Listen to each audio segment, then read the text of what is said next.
Okay, Santu master ಅಂದೇ ಒಂಥರ smiley face, ಯಾವಾಗಲೂ ನಗು ಮುಖ. ಆ ಒಂದು ಇದ್ರಲ್ಲಿ ಎಲ್ಲರೂ ನೋಡಿರ್ತಾರೆ. ಸೊ ಬೇಸಿಕಲಿ ಸಂತು ಮಾಸ್ಟರ್ ಎಲ್ಲಿ ಅವರು ಈ ಒಂದು ಡ್ಯಾನ್ಸ್ ಫೀಲ್ಡ್ಗೆ ಎಂಟ್ರಿ ಕೊಟ್ಟಿದ್ದು ಹೇಗೆ ಅಂತ? ಸರ್ ನಮ್ಮ ಬೇಸಿಕ್ ಬ್ಯಾಂಗ್ಳೂರ್ ಸರ್. ನಮ್ಮ ಅಪ್ಪ ಅಮ್ಮನೂ ಇಲ್ಲೇ, ನಾವು ಇಲ್ಲೇ ಹುಟ್ಟಿ ಇಲ್ಲೇ ಬೆಳೆದಿರೋದು. ಡ್ಯಾನ್ಸ್ ಅಂತ ಜರ್ನಿ ಸ್ಟಾರ್ಟ್ ಆಗಿದ್ದು ನನ್ನ ಸ್ವಂತ ಮಾವ. ಸೊ ನಿಮ್ಮೆಲ್ಲರಿಗೂ ಗೊತ್ತಿರುತ್ತೆ ಇಂಡಸ್ಟ್ರಿಗೆ, Murali master. So top 1 choreographer ಈಗ. ಸೊ ಅವ್ರು ನನ್ನ ಸ್ವಂತ ಮಾವ.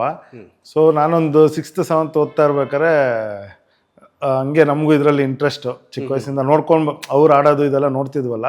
ಸೊ ತುಂಬ ಇಂಟ್ರೆಸ್ಟ್ ಇತ್ತು. ಸೊ ಅವಾಗ ಅವರು ಬಾ ನೀನು ನನ್ನ ಜೊತೆ ಅಂತೇಳಿ ಕರ್ಕೊಂಡು, ನಾನು ನಮ್ಮ ಅಜ್ಜಿ ಮನೇಲೇ ಬೆಳೆದಿದ್ದು.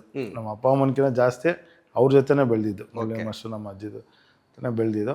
ಸೊ ಹಂಗೆ ಅಲ್ಲಿ ತುಂಬ ನನಗೆ ಅದು ನಮಗೆ ಗೊತ್ತಿಲ್ಲ, ನಮ್ಗೆ ಹಂಗೆ ಇಂಟ್ರೆಸ್ಟು, ಅದು ಬೈ ಬ್ಲಡ್ಡಿಂದನೋ ಏನೋ ಗೊತ್ತಿಲ್ಲ.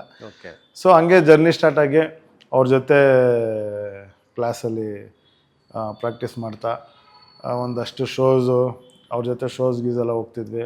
ಆಮೇಲೆ ಒಂದಷ್ಟು ಆರ್ಕೆಸ್ಟ್ರಾ ಆ ಥರ ಮಾಡ್ತಾ ಮಾಡ್ತಾ ಒಂದು ಟೈಮಲ್ಲಿ ಒಂದು ರಿಯಾಲಿಟಿ ಶೋ ಅದೊಂದು ಆಪರ್ಚುನಿಟಿ ಬಂತು.